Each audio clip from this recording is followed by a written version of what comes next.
af Guru Besar Lankar Ida Bas Vishnu-selskabet. Intet kompromis med umenneskelighed. I det virkelige liv må mennesker være ærlige over for hinanden.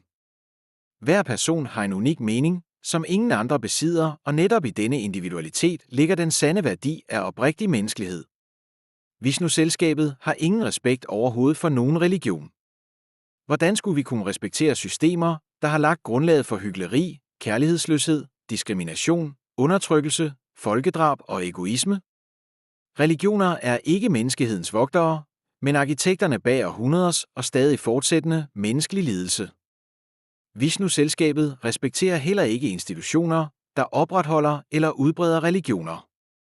Af humanitære grunde kan vi ikke hylde institutioner, der historisk har fremmet underkastelse, dominans, splittelse og moralsk fallit. De har forårsaget enorm lidelse, krige, folkedrab, omfattende krænkelser af menneskerettigheder, alt sammen i navnet på opdigtede guder. Den dag i dag fortsætter de denne destruktive arv, forklædt som velgørenhed og kærlighed. Selv dem, der betragter deres religion som en del af kulturarven, kan ikke forvente respekt fra os. Uanset om de bevidst eller ubevidst holder fast i religiøse doktriner, deler de ansvaret for at opretholde systemer af undertrykkelse, grusomhed, kastesystemet og strukturel fattigdom. Sporene af denne arv er stadig synlige i deres adfærd og overbevisninger i dag.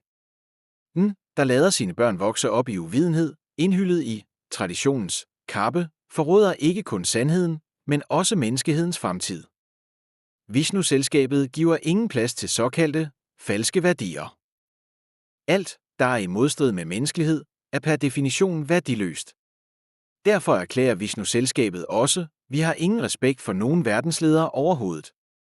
Verdensledere har kollektivt fejlet og vil fortsætte med at fejle i jagten på sand retfærdighed og lighed.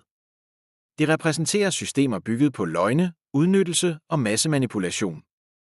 Deres loyalitet ligger ikke hos menneskeheden, men hos deres egen magt og interesser. Den, der forsvarer verdensordenen, forsvarer også dens forbrydelser. Vishnu-selskabet nærer dyb respekt for alle levende væsener som naturlige enheder. Vi foretrækker rå, ærlig natur frem for enhver menneskeskabt doktrin. Vi taler hellere den uforfalskede sandhed, end at fortabe os i falsk respekt og opportunisme. Vores lære siger: de, der virkelig respekterer deres medmennesker, taler altid sandheden. Det er en forbrydelse bevidst at lade andre leve i tilbageståenhed og bedrag, som religioner har gjort i århundreder. Vishnu-selskabet bekymrer sig ikke om at blive respekteret eller ej af religiøse eller politiske enheder. Vi anerkender ikke deres begreb om respekt, fordi de aldrig har forstået det. Deres historie taler sit tydelige sprog, grusomhed og bedrag, ikke ære eller værdighed. Respekt betyder ødelæggelse af løgne. Gud hører hjemme bag tremmer som et symbol på århundreders undertrykkelse og vold. I dag præsenterer den religiøse verden sig med en venlig maske, velgørenhed, tolerance, dialog. Men dette er intet andet end bedrag. Deres sande natur forbliver rodfæstet i dominans, underkastelse og korruption af menneskets bevidsthed, ofte med penge som lokkemiddel for at købe sjæle. Ægte fred begynder ikke med at vente, men med at handle modigt.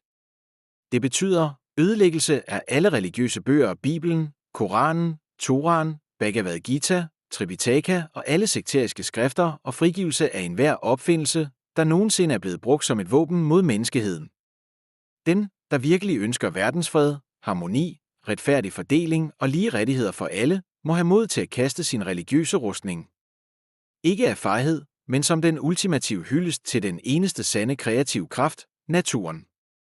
Giv æren, hvor æren tilkommer. Naturen er den eneste værdige skaber af liv.